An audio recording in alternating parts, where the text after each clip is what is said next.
شكرا للكباتن الاعزاء، شكرا الكابتن عبد العزيز حسن، شكر موصول كابتن فهد الشمري. المواجهه مروان شريف في حراسه المرمى، بقيه الاسماء في التشكيله الاهلاويه: دانيلو عربوليدا، ادريسا دومبيا، علي القادري، نعيم اسليتي.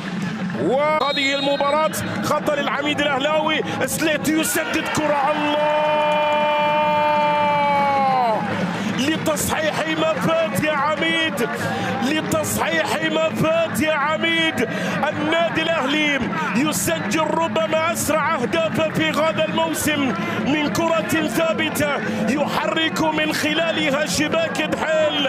هذه تسديدة نعيم سليتي بالنيران الصديقة، بالنيران الصديقة. تبدأ مبكرا، تبدأ مبكرا هذه المواجهة. يوسف أيمن أراد أن يبعدها لكن بالخطأ للأهداف. كرة بتعود للخلف، عاصم مدبو بيسيطر على كرته، خطأ خطأ خطأ، الله على العميد حينما يكون في أفضل حالاته. خطأين في الدقائق الأولى في شوط المباراة الأول.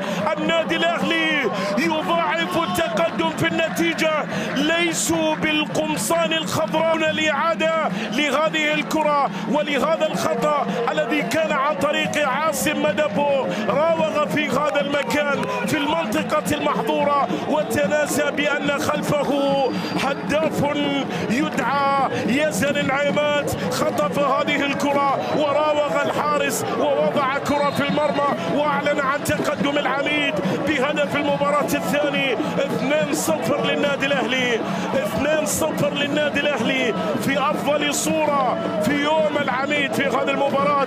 يجد نفسه النصف ساعة الأولى في الشوط الأول نشاهد بأن النادي الأهلي قادر على مجاراة كرة في اليمين عرضية، الله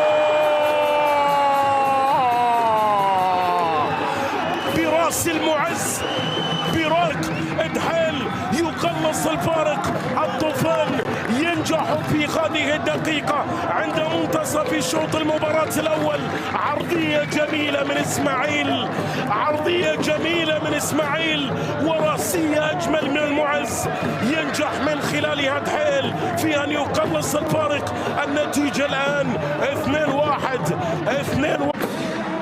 الكرة لكيم ونغوان لكن التمريرة خاطئة. يزن نعيمات، يزن يتقدم يرسل كرة، الله العميد يضاعف النتيجة، العميد يضاعف النتيجة. تكفل بالباقي، عليك أن تسجل الثالث، عليك أن تعلن بأننا اليوم وفي هذه المباراة ومع بداية الدور الثاني نريد أن ننتصر للمرة الثالثة على دحيل. الله على التمريرة من يزن والمتابعة من زيكو يانساني والهدف الذي يأتي في هذا التوقيت، الهدف الثالث 3-1. يا له من كوتينيو، الله على التمريرة، كوتينيو تمريرة جميلة. المعز خطفها، المعز الثاني للطوفان، الثاني للطوفان في شوطها الأول.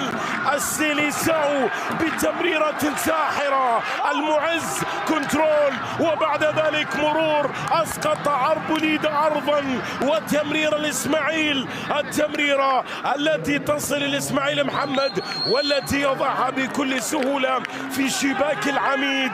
3-2 يا له من شوط، 3-2 يا له من شوط. كرة نويد يتقدم، نويد يمرر كرة في هذا المكان، تسديدة قوية، الله دربك خي. والهدف الرابع لسيكو يانساني في الموسم. يا له من هدف يسجل ويا لها من كرة ومن تمريرة. استلم ووضع كل قوته فيها، ووضع كل قوته بالقدم اليمين. الهدف الرابع للعميد. إنهم يظهرون بالألوان البيضاء لكن دربهم خضر، دربهم خضر. ينتصر النادي الاهلي. اسماعيل محمد عرضيه كره راسيه والكره ما زالت لكنها تبعد من جانب يمين الطيهي. المحاوله ما زالت قائمه والمباراه تصل الى الدقيقه 83. كره 4-3 وماذا بعد؟ أن يخسر بهذه السهولة الكرة والتمريرة والعرضية. فيليب كوتينيو هذه المرة هو من يسجل عن مونتاري. سلطان البريك أرسلها على قدم مونتاري الذي يضعها في الشباك لتصبح النتيجة 4-3. كنترول وتقدم ومرور، فرصة، لقطة ختام يا عميد. أعصاب جماهير النادي الأهلي خطف المانشافت دراكسلر، هو من بدأ هذه الهجمة، هو من مرر بهذه الطريقة.